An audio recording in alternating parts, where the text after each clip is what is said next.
People can watch your videos and see that you're high as fuck. Anybody that's been around dope for a little bit can look at you and tell that you're on dope. And this is a rant, dude. I'm at work. I'm tired of fucking getting all the text. And the text to me, I can handle because it's just weak-minded punks that think they know something that they don't fucking know. You come out of that courthouse waving that blank piece of fucking paper. Boys. You're at a courthouse that you don't even go to for something like that. Saying if the fucking Bobcat ain't back in 2 hours, somebody's going to jail. And I know where it's at. You know how fucking childish you look doing that fucking shit? You look like a fucking crazy idiot kid. It's what you look like. And I have to go around town everywhere I go. And let me tell you something about going around town. I've been all over fucking town for the last fucking month. I go places that I normally don't go. Just hoping I could bump into my son and figure out what the fuck's going on in his head. Because he won't answer the goddamn phone. He won't answer a text. Apparently somebody's putting shit in his head and he fucking believes it. I go everywhere in town. You know what I hear everywhere I go? Tractor Supply that you go to all the time. I've been there 100 times in the last month, just hoping I bump into you. You know what I hear from everybody around town? Everybody is, oh my God, your son, what is going on with him? Has he lost his mind? Ronnie, he needs help. He's on dope. I mean, he's went crazy on the internet. Look at your numbers. Look at your fucking numbers. Look at them. Psychobabble was a fan of yours. Now, I don't know all these people. I just start looking at the comments you're getting, and a lot of people have just turned on you. And I mean, when you get on there and call your mama a bitch and a whore, I've done that a bunch. Me and her hate each other. And I've called her every name in the book. I remember the first time you called her a bitch when you was about 15 years old. What did I tell you? And back then, hell, all I wanted was her to die. You called your mama a bitch, and I told you you don't ever do that. You don't ever talk bad about your parents. They brought you into the world. They can take you out of it. That's the way I see it. And, you know, to see you get on there, no matter what she might have did or didn't do, and for the record, I have no idea what she's done. I can go online like an intelligent person, and this is what I can see. I can see that she legally owns every fucking house that you have. She owns Blue Moon Entertainment solely in her name. Everything has been bought through her name. And from what I understand, talking to some very powerful lawyers and one judge out here in Brentwood, is when you put your money that apparently you're trying to hide from somebody into somebody else's account, it legally becomes their money. You can dump truckloads off there every day. Once it's in there, it's theirs. They only have to give it back if they want to. And I'm going to tell you something. If you drug me through the mud like you've drug your mother, if I had legal rights to keep that shit, I would keep it from your ass until you fucking got your head out of your fucking ass. Because you definitely got your head up in your ass, Johnny Cash. Or Elvis, whichever one I'm talking to. I know you're going to see this video, and you're going to come back with some crazy-ass rant. I don't give a fuck. I'm just going to tell you, buddy. I love you till the day I die. You're my son. Remember, you started this shit. You went on Facebook and you try to make everybody look like a fucking idiot. At a girl's house who's already afraid to live where she's living because of the break-ins they've had. I won't say any names because I'm sure this type of people don't want their name on the internet. But you went to one house and you said... This is very interesting. The cops came, went to the door, asked him some questions.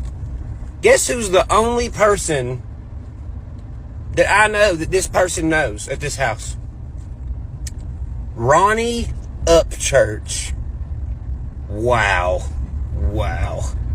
This is gonna be so great. It's gonna be a Netflix movie.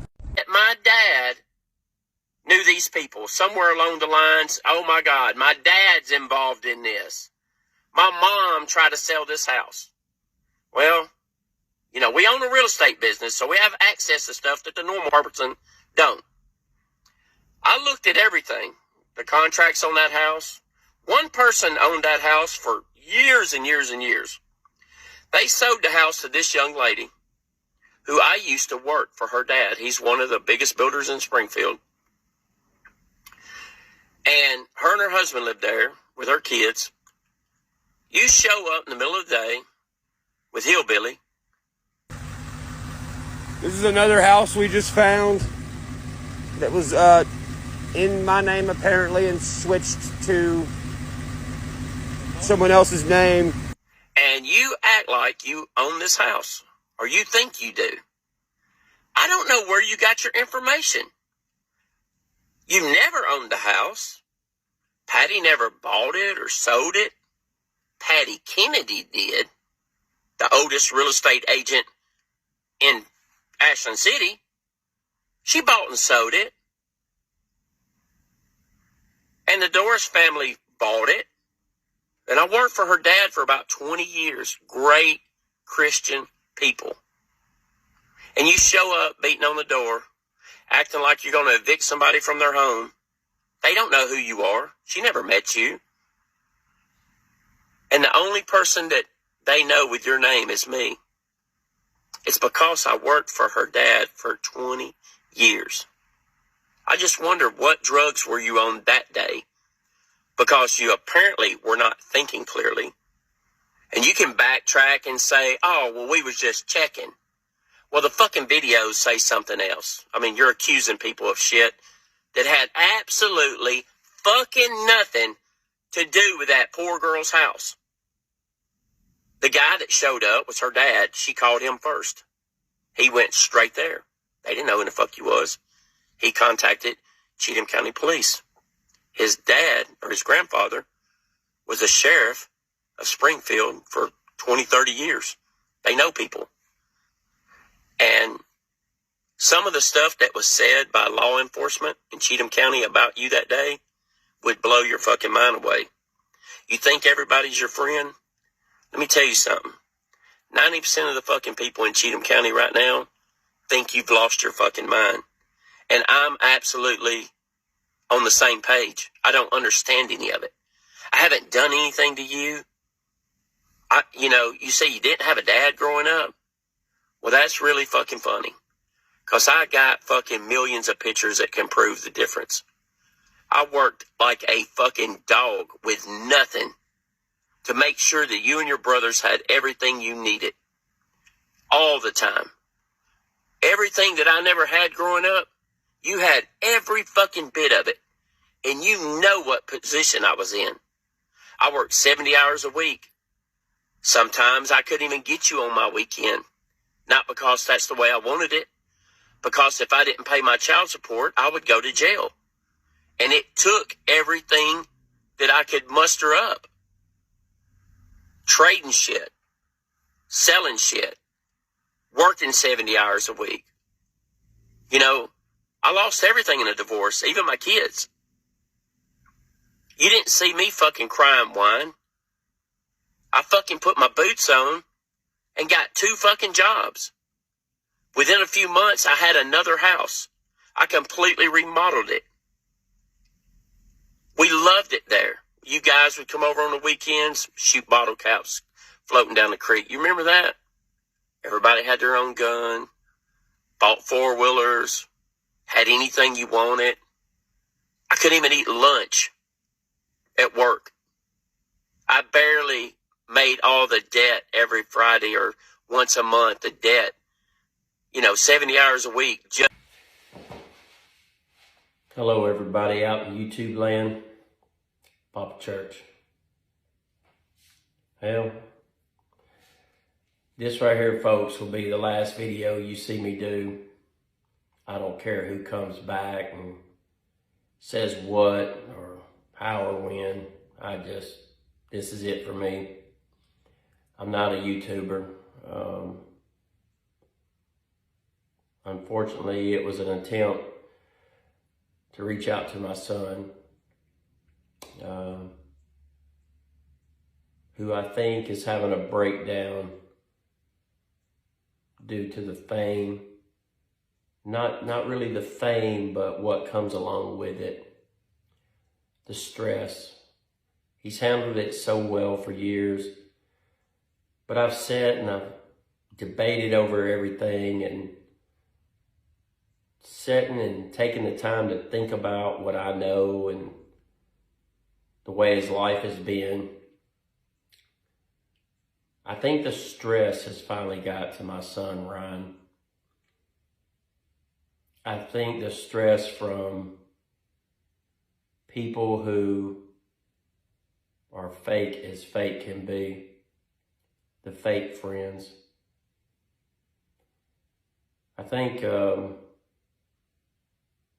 when you feel like nobody's real and everybody in your world is fake, in Ryan's own words, he said, I don't have a friend anymore. Everybody wants something. They may come to my house and act excited to see me, but before they leave, they have interest in something I own or ask me to help them do something. And there's been lots of family members that have acted like he's the bank and, I guess what I'm trying to say is the pressure from everything of the fame and fortune. Ryan done it on his own. He's an incredible artist. He has crazy writing skills. We knew that from the very beginning. But I think, and I may be wrong, I have no idea because I still have no contact with Ryan.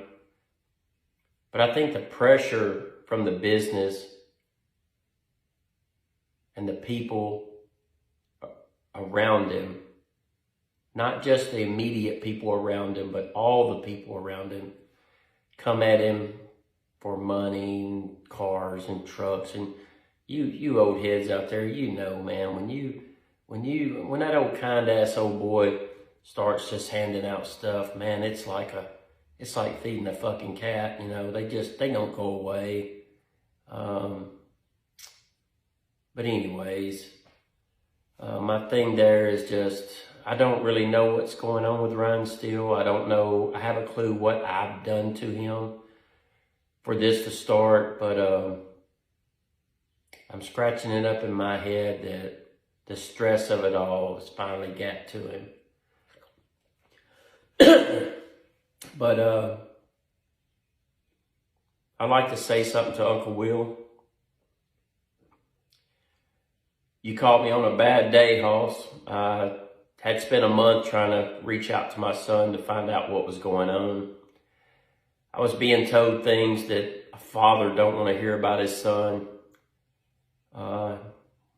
It sounded to me like he needed some major mental help, and that he might be a threat to himself. And probably hadn't slept in a good week. No real sleep. I couldn't reach out to him. He was cutting brothers off, and I just couldn't get an answer from anybody. And then that video came out where he was ranting again, and then I see Uncle Will's video, and I still to this day, I believe that a man should keep his nose out of another man's business. Ryan Upchurch is my son, no matter what anybody says. He's Patty's son, no matter what anybody says. And to be quite honest, it's nobody's business what's going on. And I know Ryan is the one that stuck it out there for whatever reason.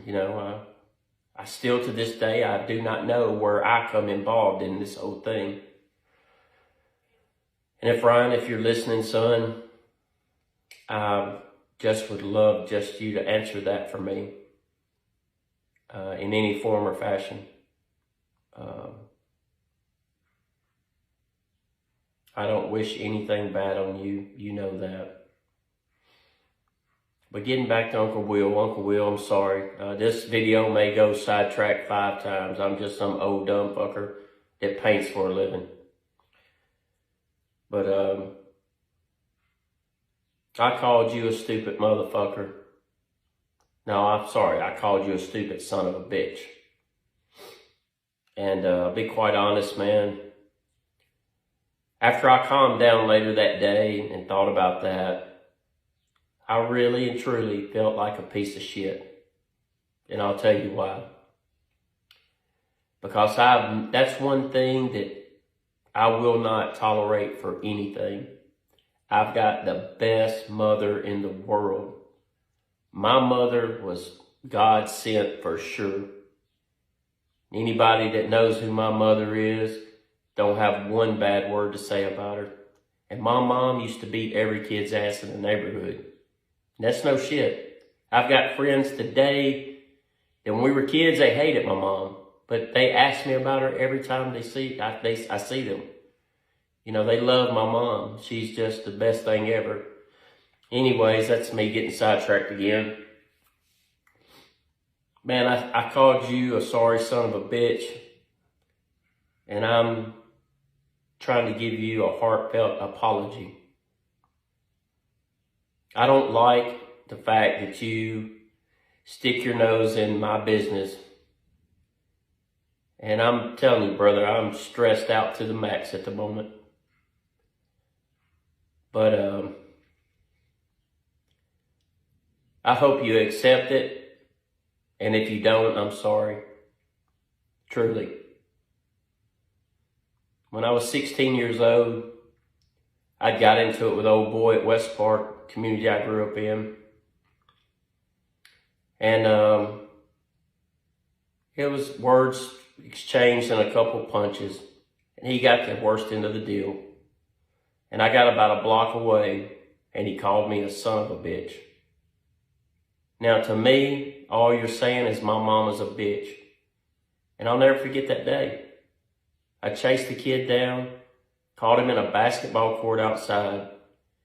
And when he curled up in a ball after I beat on him for 5 minutes, I was so angry I stomped his head until my parents had to pay for an eye surgery. You know, that's just how it was in my neighborhood. Somebody didn't, you know, when the fight was over, the guy that got his ass beat didn't get up and walk home. You know, he didn't get up at all for 30 minutes, an hour. Somebody came and got him. He went to the hospital. That's just the way it was in my neighborhood. Now, I'm not claiming to be a badass. I'm not that guy. I don't start shit. I never have.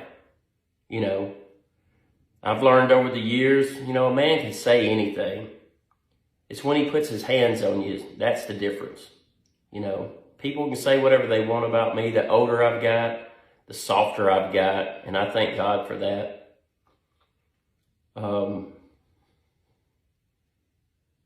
I have been on the verge of killing a couple people. God's honest truth. I had a knife in a guy's stomach in Bellevue one night, ready to rip him open. And the boy was supposed to be one of the meanest people around Bellevue. I went by myself, literally. I got him down in some bushes, and I went to rip him clean open. And the fear in his eyes, the boy started crying. And I spit in his face and walked away. The second guy shot at me. That's a fucked up feeling. I chased him for about 2.5 miles through the woods. Ryan will remember this. He got shot at too. When they shot at me, it scared me to death. I didn't know they had a gun. But when they shot at my son, he jumped back in his truck and took off back to the house. I was so furious that they shot at my son